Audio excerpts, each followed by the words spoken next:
A tu t'han fet alguna vegada un implant? Doncs no, però si me l'han de fer algun dia vaig a la clínica dental Dr. Uribe Echevarría perquè confiem en ells, Helena, confiem en ells. A mi m'han fet un implant. Sí? I te l'han fet bé. I me l'han fet superbé. I no fa mal. És que Dr. Uribe Echevarría, aquesta clínica dental, són uns grans professionals, 93 114 6689, més informació en aquest telèfon. I atenció, perquè si no, de part de Sense Control, doncs us fan el tractament inicial gratuït, aquest diagnòstic inicial gratuït, si veniu de part del nostre programa. Recordo, 93 114 6689. Helena, seguim Sense Control amb el programa. I seguim amb la cultura. Amb cultura. Avui, després del llibre, anem al teatre ara. Anem al teatre.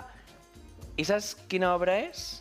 Quina? Trànsitos. El Teatre del Raval. Per això està avui amb nosaltres el David Teixidor. Què tal, com estàs? Benvingut. Què tal, David? Merci, moltes gràcies. Gràcies per estar amb nosaltres. Trànsitos, com es presenta aquesta obra al Teatre del Raval? Doncs, bueno, és l'última temporada que farem a Barcelona. Vam estrenar el 2020 amb el Covid i tot plegat, i ens despedim ja d'aquest projecte amb aquesta temporada al Teatre del Raval, sí. De què tracta una miqueta l'obra? Doncs mira, Trànsitos presenta un conjunt de persones que formen una família que expliquen 5 trànsits vitals que ens poden passar a tots. La diferència és que ho expliquen cossos no binaris, cossos transitats amb identitats de gènere diverses, per intentar sortir de la dinàmica de que aquests cossos només es puguin explicar-nos el trànsit que té a veure amb la seva identitat de gènere, no? David, a la promoció de la vostra obra dieu, llegeixo textualment i en castellà, las personas trans o disidentes solo son llamadas a hablar como objeto de estudio de sus identidades, como si su existencia solo se construyese desde la curiosidad cis hacia su desconstrucción de género. Esteu d'acord amb això? Bueno, penso que el solo és molt absolutista i que les coses estan canviant, però sí, clar, a veure, en general, tots els continguts es fan des d'una mirada cis, moltes vegades masculina, blanca, evidentment, i per tant les persones som cridades per saciar la curiositat de la majoria. Aleshores, amb aquest espectacle intentem capgirar això i molts altres espectacles i altres coses que s'estan fent. L'obra tracta de diferents persones també que viuen l'experiència trans de forma diversa, com deies. Et toca de prop la realitat que viuen aquests protagonistes? Clar, jo soc marica, i dic marica i no gay per una qüestió política, però llavors, per tant, les persones trans sí que són com les meves cosines, no?, d'alguna manera, vull dir, formen part del meu dia a dia. Jo vaig estar vivint a Cuba amb una persona trans, era com la meva germana allà.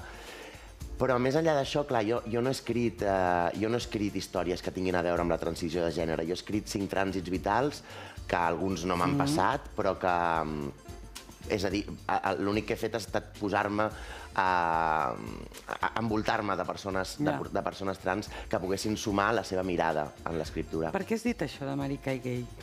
Perquè per mi és una qüestió personal, Sí, però bueno, jo te la pregunto per curiositat. Sí, el gay sempre em sembla una cosa molt, no sé, no m'hi sento representat per aquesta paraula. La veig molt rica. Heu apropiat, també m'incloc, al col·lectiu gay, la paraula marica d'un insult perquè ja no segueixi sent un insult? És a dir, us heu apropiat una paraula dels haters perquè no sigui seva, sinó nostra? Sí, exacte. A més, això ho vaig aprendre a Uruguai justament quan estàvem fent Trànsitos. A Llatinoamèrica s'han apropiat molt de la paraula travesti, la utilitzen més que la paraula trans. Per què? Perquè en un Parlament costa encara més que un diputat de dretes o d'esquerres digui travesti en voz alta. Els hi costa molt. Aleshores, reapropiar-se d'un insult incomoda més que la paraula gay, que ja l'hem assumit, ja té tota una sèrie d'informacions a la que no sempre estic d'acord. Clar, però et pots trobar com una altra persona hetero que et digui potser marica, tu prendràs potser com un insult? Clar, però és que ho dic jo sobre mi. Clar, però és que les paraules no tenen només un únic significat. Tots sabem que no és el mateix que et diguin maricón, que, ai, maricón, no és el mateix, i depèn de qui t'ho digui. Jo em dono el permís a mi mateix d'utilitzar aquesta paraula, però no permetré que una persona la utilitzi com un insult. Aquest és un fet anecdòtic que acaba de passar, però a mi el que m'agradaria és tornar a Trànsitos, que és aquesta obra que ens esteu presentant al Teatre del Raval. Aquí pot anar gent trans, cis. La gent cis sortirà amb un altre mirada o perspectiva de la gent trans després de veure aquesta obra? Jo crec que sí. Els hi obrireu els ulls? Jo crec que sí, de fet ens ha passat. La tornada que tenim del públic en aquests 3 anys és increïble, o sigui, estem molt contents dels comentaris que rebem.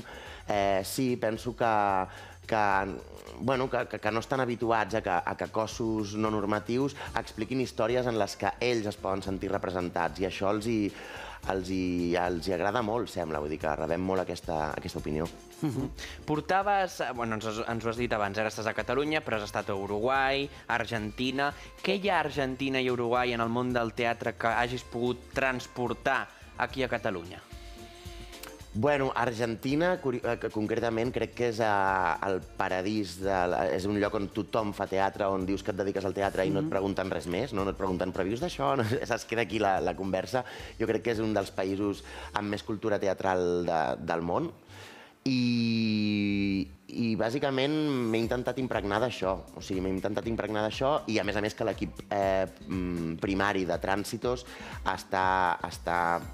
hi havia persones d'Argentina i d'Uruguai. Las aves hacen nidos, las orugas crisálidas y las expulsades hacemos familias. Aquesta és una de les frases que caracteritza aquesta obra. Què voleu dir amb aquesta afirmació, amb aquesta frase? Bueno, doncs que quan moltes vegades ets expulsat de la norma o de la teva pròpia família,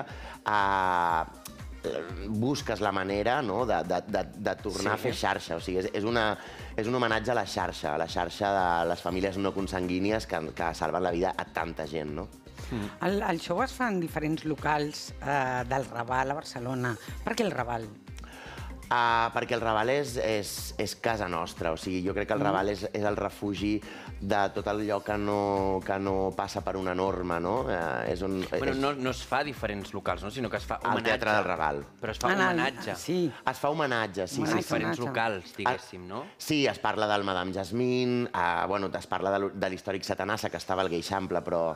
Quan diem locals ens referim, per exemple, a barets petits, a bars petits... Establiments, no? Establiments, no? Sí, bueno, es parla del Madame Jasmine, que per la comunitat LGTBIQ+, de Barcelona crec que tothom o molta gent la coneix. És com la Federica d'ara.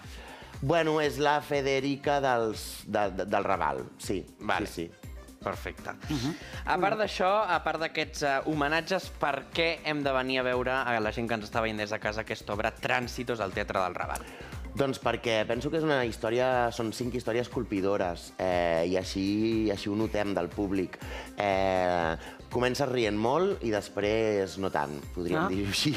Emoció, hi ha emoció. Sí, la gent surt tocada. De fet, passa una cosa, i és que la gent triga una miqueta a sortir de la sala. Es queda un rato parlant, com que, bueno, suposo que necessiten un moment de... A veure, un moment. S'ha de fer la cervesa, després de veure Tránsitos, s'ha de fer la cervesa. Abans de la cervesa anem a veure el tràiler d'aquest Tránsitos i ara ho comentem tots plegats al plató.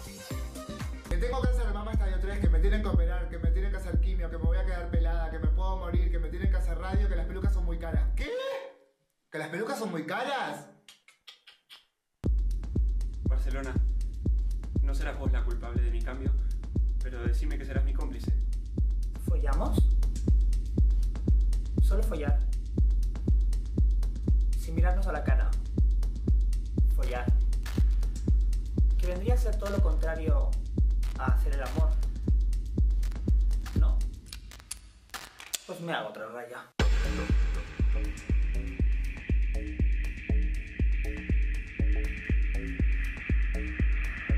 Alguien como yo es alguien que, más allá de su identidad, ella se considera mujer trans, ella traba afroamericana, yo disidente de género, está todo en Google, lo podéis buscar.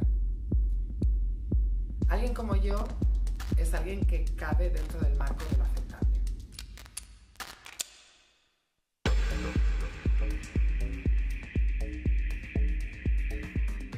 Doncs això és Trànsitos al Teatre del Raval. Fins quan us podem veure? Fins al 2 d'abril, però parem una setmana perquè marxem al Teatro del Barrio de Madrid.